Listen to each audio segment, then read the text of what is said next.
Premier Sarawak, Datuk Patinggi Tan Sri Abang Johari Tunopeng, kelihatan sihat dan menghadiri mesyuarat Zoom bersama ahli-ahli Jawatankuasa Pengurusan Bencana Negeri JPBN Sarawak di rumahnya pada Jumaat.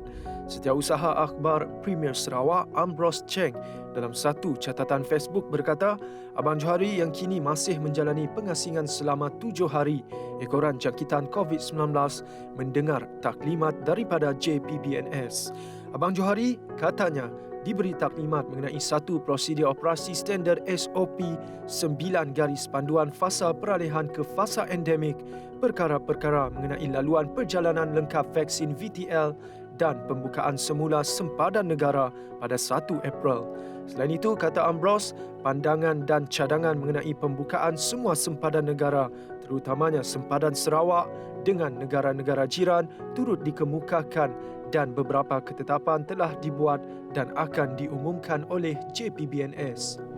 Sebanyak 54,000 lagi dos vaksin Pfizer untuk kanak-kanak berusia 5 hingga 11 tahun di bawah program imunisasi COVID-19 kebangsaan kanak-kanak PKIDS tiba di lapangan terbang antarabangsa Kuching pada Khamis.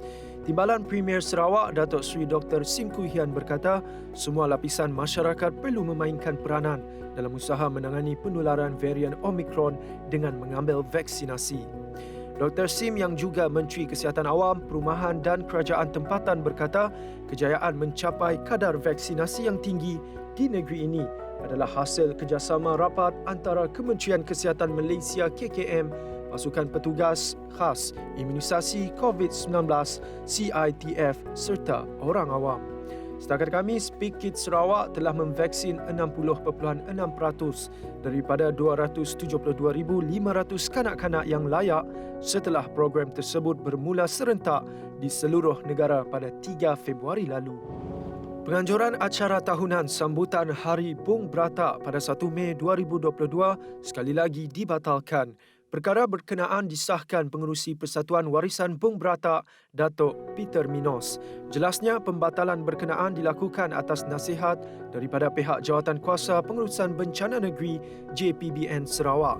Malah katanya, pembatalan penganjurannya juga adalah sebagai langkah berjaga-jaga ekoran penularan wabak COVID-19. Sambutan Hari Bung Bratak merupakan antara acara tumpuan pengunjung setiap tahun, terutama dalam kalangan masyarakat Bidayuh dari daerah Lunduk, Bau, Kuching, Penrhynson hingga ke Serian, mengimbas kembali sejarah Bung Bratak. Ia dahulunya merupakan kawasan penempatan awal masyarakat Bidayuh selama lebih 750 tahun lalu. 4 individu termasuk 2 wanita ditahan polis bagi membantu siasatan kes kanak-kanak lelaki berusia 4 tahun yang dilaporkan hilang sejak Ahad lalu. Ketua Polis Daerah Kuching SCP Ashmon Bajah berkata, kesemua tangkapan adalah warga tempatan berusia antara 24 hingga 49 tahun. Kesemua suspek didapati mempunyai 17 rekod jenayah lampau, iaitu 14 rekod kesalahan dadah, 2 rekod jenayah harta benda dan 1 rekod jenayah komersial. Hasil ujian saringan air kencing juga mendapati kesemua suspek positif dadah jenis syabu.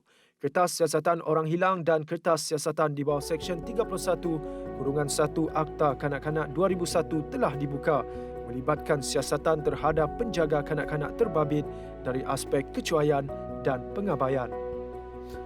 Pasukan khas bagi memperluaskan usaha pencarian juga turut ditubuhkan. Isnin lalu, pihak polis menerima laporan mengenai kehilangan seorang kanak-kanak berbangsa Cina. Kehilangan tersebut dipercayai berlaku di sebuah taman perumahan di Jalan Dayak, Bintawak, Kuching. Orang ramai yang mempunyai sebarang maklumat mengenai kejadian diminta tampil ke Balai Polis berdekatan atau terus menghubungi Pegawai Penyiasat Inspektor Hasmah Abdul Jalil di talian 013-685-2210.